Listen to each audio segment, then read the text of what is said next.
खेकडा समुद्रकिनारी चालत होता आणि त्याच्या पायाने पडणारे निशाण बघून तो खूप खुश होत होता.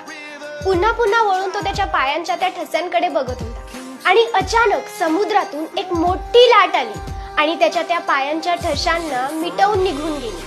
ते बघून त्या खेकड्याला खूपच दुःख झालं. तो समुद्राला दोष द्यायला लागला की मी माझं संपूर्ण आयुष्य तुझ्यासोबत घालवलं आणि तू माझ्यासोबत असं केलंस. तुझ्याने माझा छोटासा आनंद सुद्धा बघितला गेला नाही.